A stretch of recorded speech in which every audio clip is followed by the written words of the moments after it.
After 5 years of helping my wife's company go public, she wants to give my position as general manager to her crush, and her reason is simply, before, when I fainted and was hospitalized, I kept hearing my late mother's voice after I woke up. She told me that in the future, my husband would scheme to take all of my wealth, ultimately pushing me to my death. My mother wouldn't lie to me, so I need to act first. I was stunned because what my wife said were all events from my past life. However, the husband she spoke of, who would allegedly harm her, wasn't me, but her crush. Chapter 1. I was listening to my secretary report on the project progress when the office door was suddenly slammed open. Victoria stomped in wearing 10 centimeters high heels, and before I could even raise my smile, her slap landed heavily on my face. The force was so strong it made my head snap to the side. Albert, in my company, I gave you the position of general manager through the back door, and you're having an affair with my secretary. Has your conscience been eaten by a dog? Her chest heaved with anger, and her eyes were filled with disappointment and fury. I hastily explained,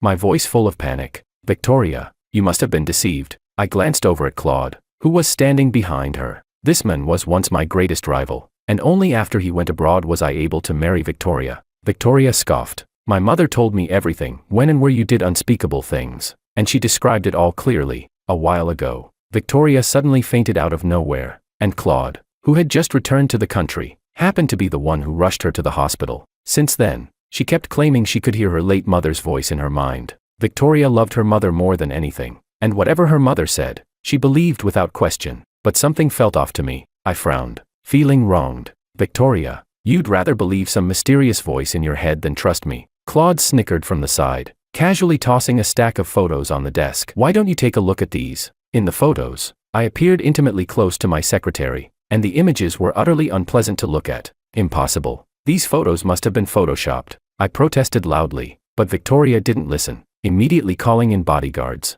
Albert, if you betray me, you'll pay the price. Her voice was as cold as ice. The bodyguards surged toward me, and Claude seized the chance to wrap his arm around her shoulders, his eyes flashing with malice. Victoria, you're too soft-hearted. I heard Albert loves to dive. Why don't we? His gaze lingered on my legs. Give him a lesson he'll never forget, and teach him a good lesson. Victoria's eyes followed his, and at that moment, I felt utter despair. I was beaten without the ability to fight back, only able to plead helplessly. Victoria, listen to me. You can't. For her, I had once given up the opportunity to go abroad and become a professional diver. At that time, she held my hand, her eyes full of tenderness. One day, I will help you achieve your dreams. But now, she coldly uttered a single word, beat. A heavy club struck my calf, and the sharp pain overwhelmed my entire body. In fact, all these years, I hated Claude not just because he was my rival, only I knew how terrifying he was in my past life. In my past life, I had fought hard to get a chance to study abroad,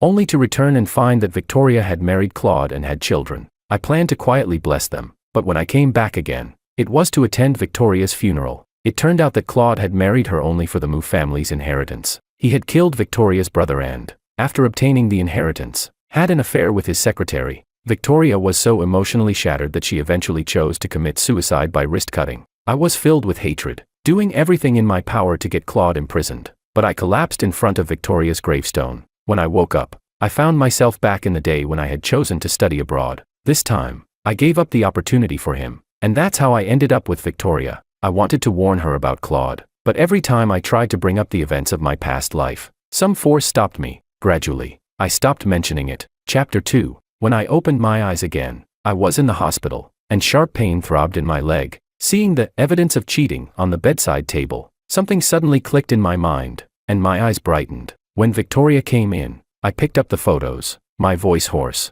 That's not me. Victoria, don't you remember? I'm allergic to alcohol. The me in the photos was drinking, which was clearly a loophole. I could see Claude's face immediately darkening, just as I thought. It was him behind this. Victoria's expression wavered for a moment, but Claude immediately spoke up. Victoria, who knows if he's really allergic to alcohol? If he could deceive you for so many years, he must have ulterior motives. Why don't we give him some alcohol now and test him in front of us? I looked at Victoria with all my hope, hoping to see even a trace of pity in her eyes, but she simply smiled lightly at Claude. Sure. A few bodyguards brought alcohol closer, and despite my desperate struggles, they forced an entire bottle down my throat. I gagged and tried to vomit it out, but it was too late. My body started to burn, and I trembled uncontrollably. Finally, I saw a flicker of concern in Victoria's eyes before being rushed into the operating room for emergency treatment. When I came out, the doctor angrily reprimanded Claude. The patient just had bone surgery. How could you give him alcohol? You almost killed him. Claude shook his head innocently, but Victoria coldly replied, "Well, he didn't die, did he?" As I wearily closed my eyes, a familiar voice echoed in my ear. "This Albert is definitely pretending. He just wants to swallow the Moo family's fortune later." Victoria Moo, don't be soft-hearted. It was Victoria's mother's voice. But what she said next plunged me into an ice-cold pit. She said that the two childhood sweethearts, Victoria had loved the wrong one. The first childhood sweetheart would swallow the family fortune and force her to take her own life. The second childhood sweetheart, in order to avenge her, wore himself out and ultimately died from illness in front of her tombstone. I suddenly understood. The voice of Moo's mother was referring to my past life. She had mistaken me for Claude from my previous life. I tried to reach out to Victoria to explain, but no matter how hard I tried, I couldn't make a sound. After hearing her mother's words, Victoria forcefully shook off my hand and left with Claude. I stubbornly sat in a wheelchair and returned home, wanting to clarify things, but as soon as I opened the door, a picture frame flew toward me, and blood immediately poured from my forehead. I stared blankly at the shattered wedding photo on the floor. The once happy smiles in the photo were now torn apart. Victoria's face was cold, her eyes filled with disgust. "How dare you come back?" The voice of Moo's mother echoed again. "Well done. Victoria should be with Claude. This scumbag needs to leave and stop coveting the Moo family's wealth." Hearing this, Victoria directly threw my wedding ring into the trash can. "Albert, you've gone to great lengths for my family's money." "No, Victoria," I wanted to explain, but not a single word came out. At that moment, several shareholders arrived. They began listing all the ways I had used my position to embezzle and take bribes. Even Victoria's secretary was kneeling on the floor, crying, "President Moo, it was Albert. He threatened me that if I didn't cooperate, I would never make it in this industry. My sister is waiting for money to save her life. I'm truly at my wit's end." Sitting in the wheelchair, I gazed at Victoria, my eyes full of pleading, hoping that she would trust me just once. "Victoria, over the past 5 years, I've brought so much profit to the company. You know it in your heart. You also know my feelings for you. Give me a chance, and I will prove my innocence." But Moo's mother kept fanning the flames from the side, her tone sharp. "Victoria, don't be soft-hearted. This type of man is the best at pretending." After hearing her mother's words, Victoria's eyes turned cold. Under the gaze of all the shareholders, she spoke decisively. "From today, Albert, you are no longer the general manager of the company. I don't want to see you in the company again, and we are getting a divorce." Without hesitation, she signaled the bodyguards to act. The bodyguards moved forward, forcibly took my wheelchair, and threw me outside like I was garbage. It was pouring rain outside. I lay on the ground, desperately trying to crawl toward the wheelchair, but Claude had someone move the wheelchair farther away, teasing me like one might tease a dog. I glared at him with all my hatred, only to see Claude deliberately kiss Victoria on the cheek. At that moment, fury and despair overwhelmed me, and I spat out a mouthful of blood. The blood fell to the ground, quickly washed away by the rain, and I was completely drained of strength. Just then, an umbrella appeared above me. My personal butler had arrived. He looked at me with a sigh and said, "Young master, don't cling to this any longer. Come back with me." How could I possibly covet the Moo family's fortune? I am the heir of the prestigious Law family. It's just that because I wholeheartedly pursued my diving dream, my grandfather scolded me for being useless and told me that if I had the ability, I shouldn't rely on the Law family name. That's how I ended up where I am today. In the past, both in this life and the previous one, when everyone thought I was being foolish by ignoring business for diving, only Victoria had supported me. The day I was about to give up diving, she gave me the latest diving gear and said seriously, "Albert, if you want to do it, then do it. I will always be behind you." She had always been like the sun, giving me the motivation to keep going. How could I let her be deceived, repeating the tragic fate from our past life? I have to make her see the truth, to deal a fatal blow to Claude. I gathered evidence from all directions, but before I could act, I received a message from Victoria asking me to come back tomorrow. I arrived at the banquet with a nervous heart. The banquet hall was lively, bustling with people and a joyful atmosphere. I overheard someone whispering, "So it's Miss Moo and her husband's wedding anniversary." A glimmer of hope rose in my heart. Could it be that Victoria had discovered the truth and wanted to apologize to me? I cautiously pushed open the door, only to see Victoria and Claude standing on stage. At that moment, Victoria's voice echoed clearly through the microphone, reaching everyone's ears. "Albert cheated on my secretary, used his position to embezzle and corrupt. My Moo family can no longer tolerate such a person." She coldly looked at me through the crowd. "From today, I, Victoria, and Albert have nothing to do with each other." With that, she took Claude's hand. "This is my fiancé, Claude. He will be joining the Moo family and becoming the new general manager." Moo's mother's voice followed, choking with emotion as she wished Victoria a new life. In that moment, it felt as though the story I had desperately tried to change had ironically returned to its starting point, cruelly mocking my helplessness. It can't be, I shouted loudly, and everyone's gaze fell on me. I turned my wheelchair and struggled to move in front of Victoria. I have evidence that proves I am innocent. I didn't betray you, and I didn't abuse my power. Full of hope, I handed the documents to her, but Victoria just glanced at them indifferently. Claude, standing beside her, spoke sarcastically, "Albert, at this point, are you still struggling in vain?" I became agitated, pointing at Claude. "It's all you're doing. Those photos are photoshopped, and you bribed the shareholders. Victoria, you have to believe me." Suddenly, cold red wine splashed onto my white shirt, silencing the words I hadn't finished speaking. Victoria slowly put down her wine glass, her gaze cold. "Get out, and don't ever let me see you again." Amidst the mocking laughter from the crowd, I left in disgrace, my body uncontrollably drifting back to the Moo family's garden. Woof, my dog, Rocky, whom I had raised myself, seemed to sense my despair and ran over to nuzzle me. I forced a weak smile. "Don't worry, Daddy will take you with me." Just then, I heard Victoria's voice, playful and coquettish. "Careful, if you're too rough, others will notice my swollen lips. Even better, it will show everyone you belong to me." Claude's voice followed. I froze in place. "Are you still jealous? I've already announced your identity to everyone,"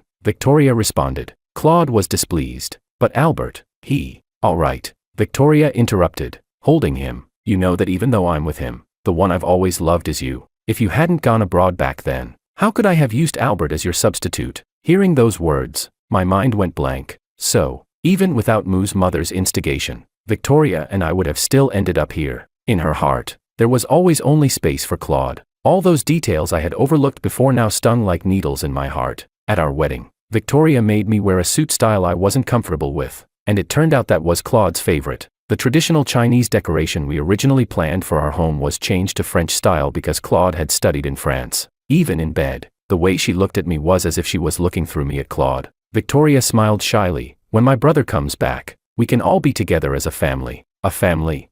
I smiled bitterly to myself, my fingers trembling as I turned my wheelchair, wanting to leave this place of heartbreak. The wheelchair rolled over the dry leaves, making a rustling sound. Victoria and Claude noticed my presence. At the same time, I heard Moo's mother's sorrowful voice. "Victoria doesn't know yet, but your brother will never return. That scumbag husband killed him in a car accident to take the family fortune." Victoria froze, turning to look at me. "Brother, is he dead?" This life. Her brother did indeed have a car accident, though it was an accident. His leg injury was so severe that he couldn't stand. In order to treat him, I had gone back to ask my grandfather for help. I knelt in the ancestral hall all night before my grandfather agreed to find a doctor who could treat her brother's leg injury. But before I could explain, Victoria rushed toward me with hate on her face. "Albert, you said you found a doctor to treat my brother's leg, that he was being treated in a private hospital. Where is my brother?" Victoria didn't care about my leg injury and forcefully pushed me to the ground. Rocky barked at her, but the bodyguards forcibly dragged him away.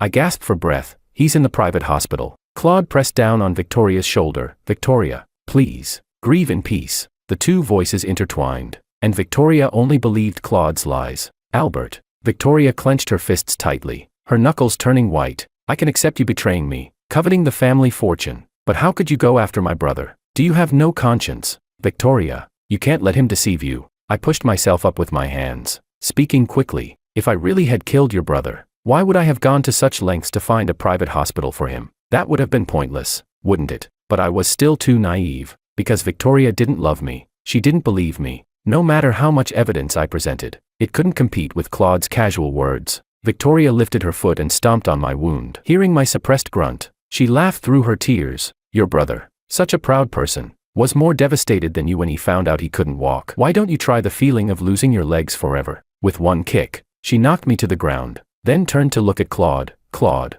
doesn't the new drug you developed still need test subjects?" She glanced at my pathetic form, a cold smile curling on her lips. "Albert would be perfect." I was utterly drained, unable to do anything but watch her turn and leave. Under the blinding lights in the operating room, the slender needle repeatedly pierced my knee. I could no longer feel my legs. "That stray dog of yours, it's yours, right?" Claude, wearing a mask, his eyes full of malice, said. "Too bad it ate the ham sausage laced with drugs. It probably won't last much longer." The word struck me like a heavy hammer to the heart. I lost it, lunging at him and pushing him to the ground, my fists landing again and again. In the next moment, several people rushed in and pulled me away. Victoria, with a pained look on her face, gently cradled Claude's injured face, then turned to the bodyguards and ordered, "Beat him to the brink of death, but don't let him die too easily." The dull thud of the iron rods hitting my body was the last thing I heard before I saw Rocky, covered in blood, struggling to crawl toward me. I was locked away in a dark,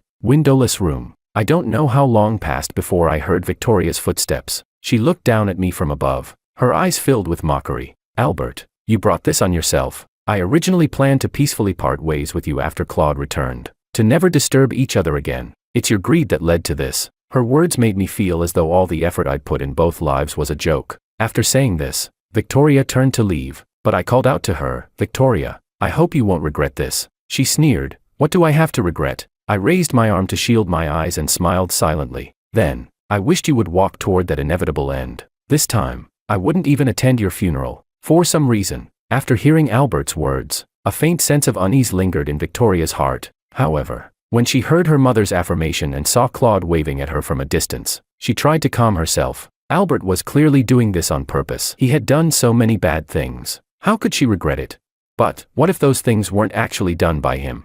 "Victoria, let's go." Claude's cold hand gripped hers, and Victoria snapped back to her senses. What was she even thinking? Claude would never deceive her. He was the person she had loved for many years. Victoria kept telling herself this until the next day when a phone call from the bodyguard came. "President Mu, Mr. Albert has passed away due to a severe allergic reaction to the medication." Chapter 3. Dead. In a moment of distraction, Victoria accidentally cut off the bud of the pink rose. She lowered her eyelids, trying to hide the panic in her heart. "I see. Then just bury him however you like." After all, Albert was an orphan, and no one would attend his funeral. However, from that moment on, Victoria began to have nightmares. She dreamt that after her death, someone knelt at her grave overnight. Their hair turned white, and they held a photo of her, one she had cherished in life. As they walked toward the sea, she heard that person, standing by the sea, smile gently at the photo of herself. "Victoria, I brought you to see the sea." Waking up from the dream, Victoria, almost as if guided by fate, asked Claude, "Do you like the sea?" Claude answered without hesitation, "I don't know how to swim." "How could I like the sea?" This response left Victoria feeling even emptier. She placed her hand over her chest and found her heart racing faster than usual. At that moment, Claude kissed her forehead. "I have a business trip." "Another trip?" Victoria frowned. Since Claude married her and officially became the CEO of the group, he had been frequently traveling for work. "Yeah, after all, someone has to work to support the family." "But you wouldn't understand, would you?" Claude was indifferent, but his words made Victoria feel uneasy inside, because Albert would never speak like that. Not only would he say, "Because it's your company, I must do well, to prove to the shareholders that your choice was the right one," but he would also make time every day to chat with her, to keep her company and alleviate her boredom. What's going on? Why am I thinking about Albert again? Is it because his death anniversary is approaching?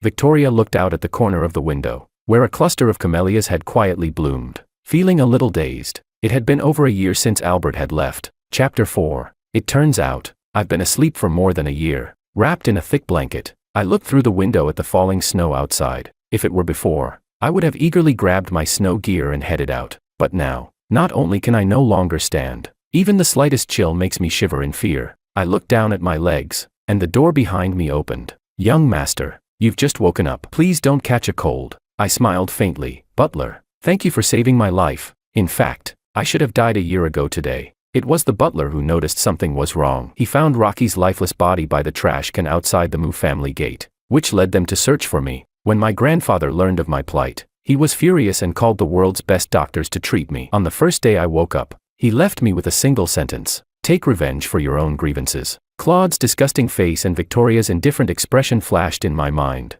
and my fists clenched tightly. The butler handed me a stack of documents. "Young Master Law, these are all evidence of Claude's affair." I looked at the documents, thinking, how could Victoria have such poor judgment? If this is the path you've chosen, then I'll make sure you see everything clearly. Find an opportunity to take Victoria to this place. Sitting in my wheelchair on the second floor, I looked down at the lively dancing below, my eyes quickly locking onto Victoria, who was walking through the crowd with a frown. She must be confused as to why the investors had chosen this place. Victoria sat down at the designated spot, and her calm expression shattered when she saw Claude, surrounded by women. I heard Mu's mother's familiar voice. "How could this happen? Isn't Claude supposed to only love Victoria? How could he do something like this?" In the eye of the storm, Victoria stood up, expressionless, and slowly walked toward Claude. Claude, enjoying the attention from the women, still hadn't realized the gravity of the situation and said something without thinking. My wife, buffed. She's just damaged goods. If I knew she was the daughter of the Mu family before I went abroad, I would have taken all of their fortune. But I tell you, her ex-husband was the real fool. He stayed at Mu's for 5 whole years, only to honestly protect Victoria's inheritance. What a joke. The more Victoria heard, the more she collapsed, her body trembling, her eyes turning red from the effort of holding back tears. He deserves to die. It turned out that Victoria, at some point, had grabbed a bottle of wine and smashed it over Claude's head. One outburst wasn't enough, so she did it again. Victoria, wait. Claude tried to explain, but was hit again. The scene erupted into chaos, and Claude, furious, grabbed Victoria's wrist. Enough. Victoria laughed and cried at the same time, her once perfect makeup now smeared. Claude, look at what I've become, all because of you. She had forced the men who loved her to death, only to welcome the wolf into her home. Why should I care? Claude cursed, shoving Victoria away and then watching her broken, empty expression with a cold smirk. You're the one who killed Albert. After all, he tried so many times to show you the truth, but you chose to blindly trust me. No.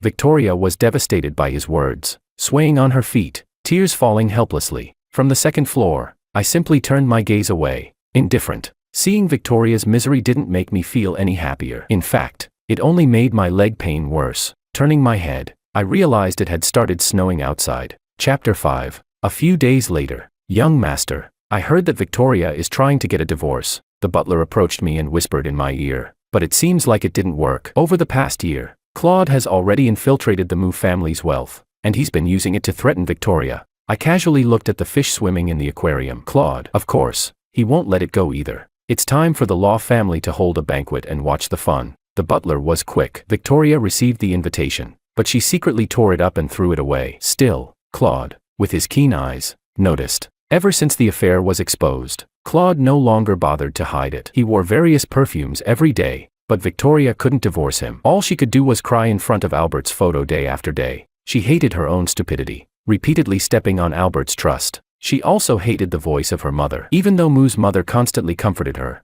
saying, Victoria, don't be sad, she often threw things at the air. Liars, you liar, it's all your fault. And today, once again, she cried in front of the photo, only for Claude to kick the door open and drag her out. Why did you tear up the invitation to Albert's family behind my back? Claude's face was cold. Victoria, you're still being naughty. As he spoke, he noticed the photo Victoria was tightly clutching in her hand. He laughed mockingly. Albert, what? Still thinking about your ex-husband? Too bad, you didn't know that before he died, he was still calling out your name. Oh, by the way, at that time, you and I were in bed. Victoria was harshly provoked and covered her ears, retreating constantly. Shut up, I won't shut up. Claude grabbed her hand away. Do you remember the dog Albert loved the most? You threw it to me to use as an experiment, and I tortured it until it was on the brink of death. But it could have lived. You didn't care about its injuries just because it was Albert's dog, and you had someone throw it away. Its body was left in the trash heap, and by the time it was found, it was nothing but bones. Victoria collapsed, fainting from the shock. At the same time, crack, hearing the sound from the other side, I gripped the pen so tightly that it broke in my hand, cutting my skin. Rocky. When I woke up, I had asked the butler about it. After hesitating for a few seconds, he simply told me it passed away peacefully.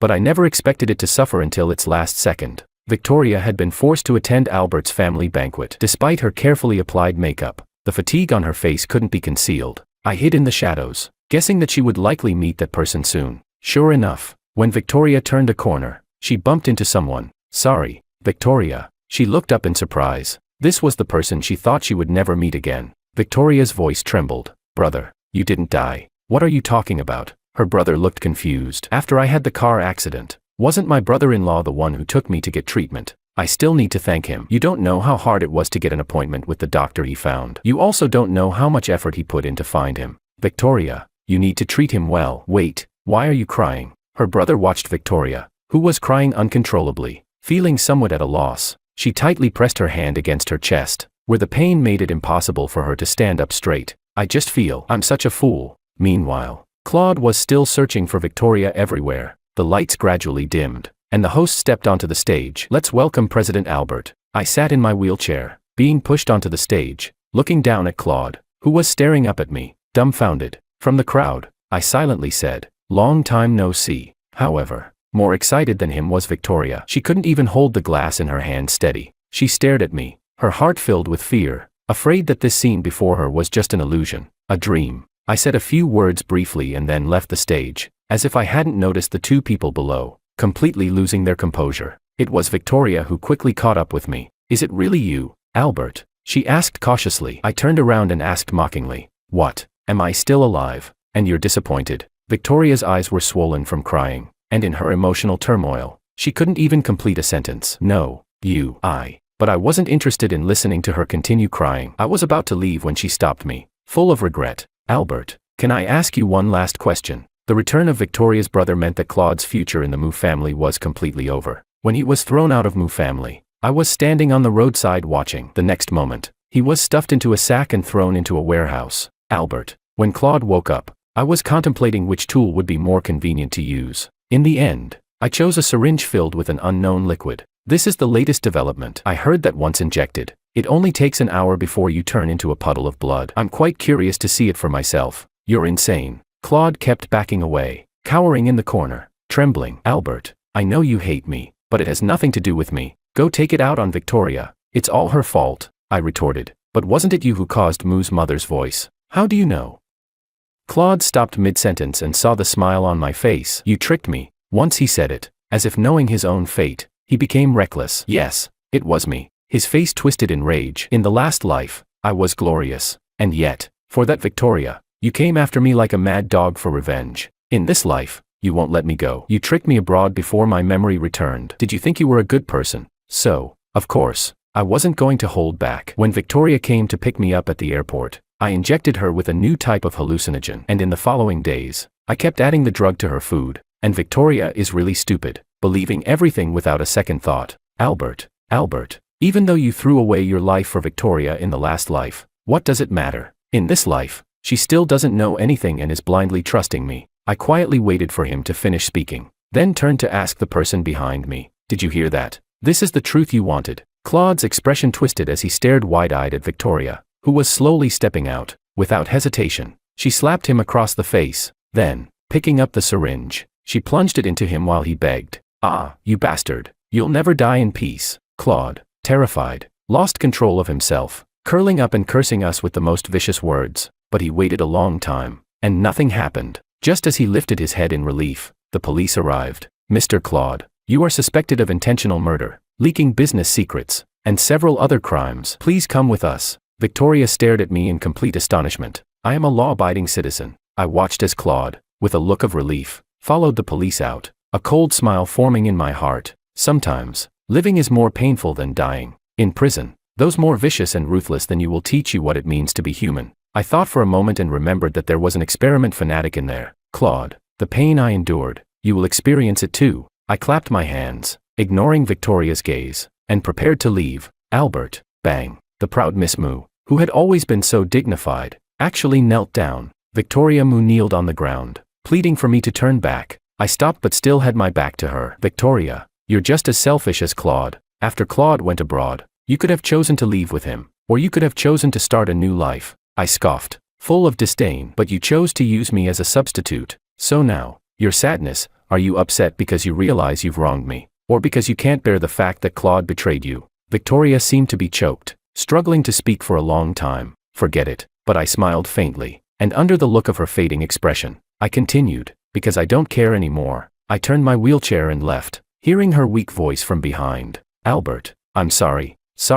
Making her pay some price would be more convincing." I personally took action to sever the Moo family's development path, watching as Victoria dejectedly moved out of that villa full of memories. "That's my house." The people who came to take the house were merciless, throwing her belongings at her. "TCH, Miss Moo, you've gone bankrupt. Wake up." Victoria stared down in confusion and saw that it was an album I had left behind. The wind blew it open, and the first page was the wedding photo that she had personally torn. She looked around in a daze, large tears falling from her eyes, murmuring my name. I closed the car window. "Let's go." But Victoria locked her gaze on me, rushing after the car and desperately banging on the window. "Albert, is that you?" Her eyes held both regret and an unspoken resentment. "How could you do this to me?" Finally, she collapsed to the ground, unwillingly questioning me, and I just found it laughable. The Victoria I once loved was long gone. As for why I chose to do this to her, the most despairing thing for a high and mighty lady is to be reduced to someone struggling for 3 meals a day. Victoria, this is the last gift I'll give you.